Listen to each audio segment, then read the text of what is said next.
I remember one great story.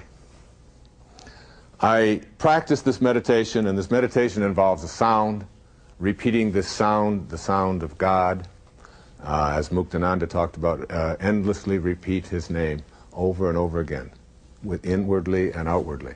The sound of Ah, the sound of God, which is talked about in the later part of the program.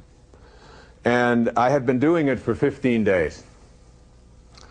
And I was up in my daughter's room, Sky, and she said, "Dad, one of the light bulbs in the light fixture, which also is a part of a fan above her bed, and it has 4 lights in it.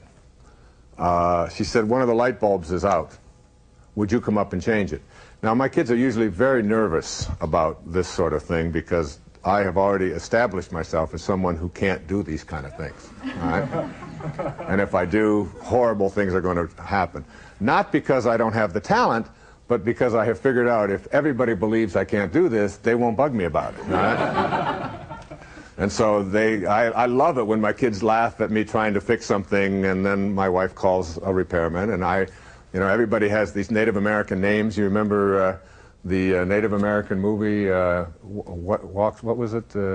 Kevin Costner's movie? Yeah, Dances with Wolves. Everybody is named for what it is that they do in life.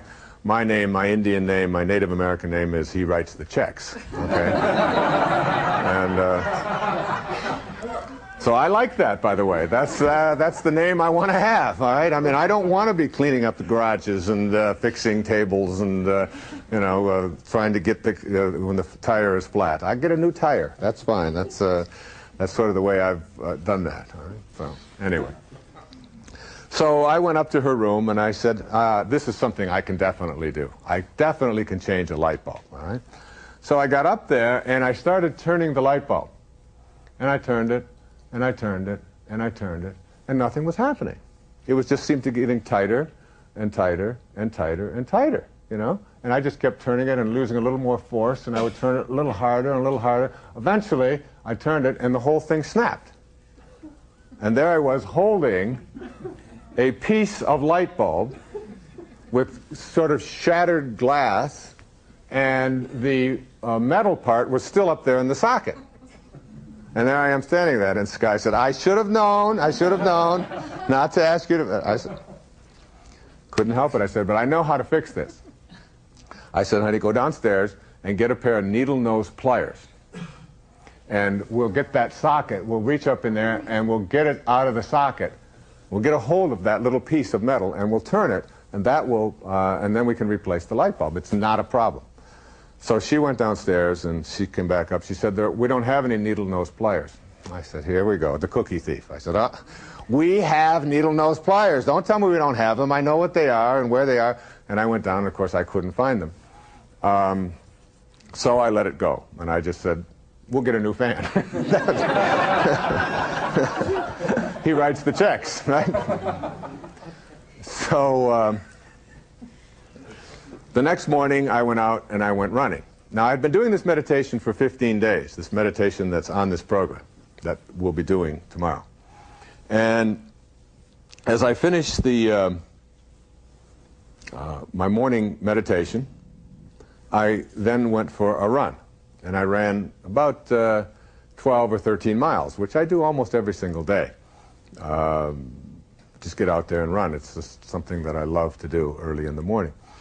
And while I was running, I was thinking about those needle-nose pliers. And where would they be? And I would really like to fix that thing, and I don't like having that up there. There might be an electrical problem and so on.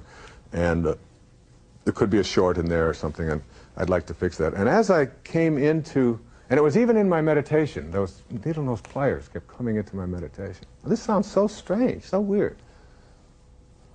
I pulled into the driveway after my run and after my meditation, and there on the driveway was a brand new pair of needle-nose pliers with yellow handles.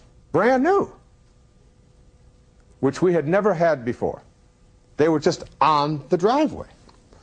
So I picked them up, and I looked at them, and I went, it's like when when these things happen, you go, whoa, boom. booga, booga, booga, you know, like, what's going on here? Guruji, this teacher, this brilliant, enlightened, what I call non-dual being, I'll explain that later, had told me that if I practice this meditation, what will begin to start showing up in your life is that whatever you put your attention on will begin to show up. He said it will happen. This is like the secret of manifesting.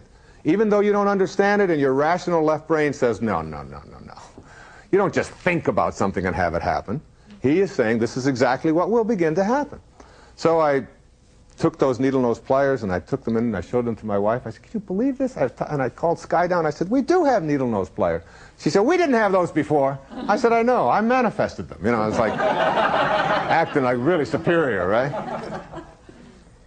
So I went upstairs. I turned the electricity off, just in case you're thinking I wouldn't do that. and got up there, twisted it off, got the light bulb play, and I fixed something. All right? And we still have those needle-nose pliers. And I look at them. In fact, I set them right on my desk every day just to remind me that there's more to this than the word coincidence, at least in my estimation. All right?